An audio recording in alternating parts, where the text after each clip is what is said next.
பல்வேறு போராட்டங்களுக்கு பிறகு நம்ம தளபதி விஜய் அவர்கள் 120 எம்எல்ஏக்களோட பெரும்பான்மையை நிரூபித்து ஆளுநர்கிட்ட ஆட்சி அமைக்க லெட்டர் கொடுத்து ஆளுநரும் ஓகே சொல்லி ஒரு வழியாக பல போராட்டங்கள் தடை இதையெல்லாம் மீறி தளபதி விஜய் அவர்கள் தமிழ்நாட்டுடைய முதலமைச்சர் ஆயிட்டாரு. அதுவும் நம்ம தமிழ்நாட்டுடைய 18வது முதலமைச்சர் அப்படிங்கிற பெருமையோட ரொம்பவே கிராண்டான திரு ஜோசப் விஜய் அவர்களுடைய முதலமைச்சர் பதவியேற்பு விழா நடந்து முடிஞ்சிருக்கு. விஜய் அவர்களுடைய முதலமைச்சர் பதவியேற்பு விழாவுக்கு சீஃப் கெஸ்ட்டாக த்ரிஷா அவர்கள் வந்திருந்தாங்க. அது மட்டும் இல்லாமல் தளபதி விஜய் அவர்களுடைய அப்பா அம்மா, அவங்களுடைய ஃப்ரெண்ட்ஸ், திரையுலக பிரபலங்கள், சீரியல் நடிகர்கள், அரசியல் தலைவர்கள் அப்படின்னு எல்லாருமே வந்திருந்தாங்க.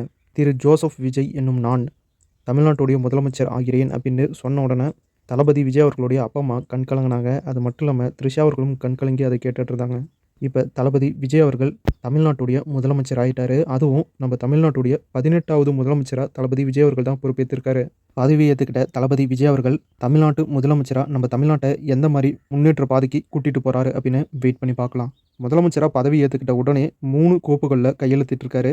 1 200 யூனிட் இலவசம் அப்படிங்கிற திட்டம். இந்த 200 யூனிட் யார் யாருக்கு இலவசம் அப்படின்னா, நீங்கள் 2 மாதத்தில் 500 யூனிட் கரண்ட் தான் பயன்படுத்துகிறீங்க அப்படின்னா உங்களுக்கு அதில் 200 யூனிட் கரண்ட் இலவசம்.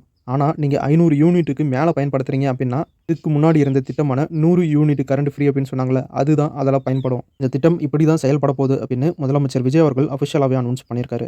முதலமைச்சர் விஜய் அவர்கள் கையெழுத்திட்டிருக்க 2வது திட்டம் சிங்கப்பெண் அதிரடிப்படை.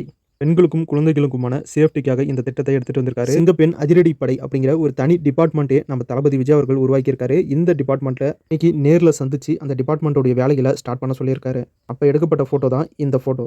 3வதாக முதலமைச்சர் அவர்கள் எடுத்துகிட்டு வந்திருக்க திட்டம் மாவட்டம் வாரியாக போதைப் பொருட்கள் தடுப்பு படை செயல்படும் அப்படின்னு சொல்லியிருக்காரு. முதலமைச்சராக பதவி ஏற்றுக்கிட்ட உடனே இந்த 3 திட்டத்துக்கும் கையெழுத்து போட்டு இந்த திட்டத்தை ஆரம்பிச்சிட்டாரு நம்ம தமிழ்நாட்டுடைய தற்போதைய முதலமைச்சர் ஜோசப் விஜய் அவர்கள். அடுத்தடுத்து நம்ம தமிழ்நாடு முன்னேற விஜய் அவர்கள் என்னென்ன பண்ண போகிறாரு அப்படின்னு காத்திருந்து தெரிஞ்சுக்கலாம்.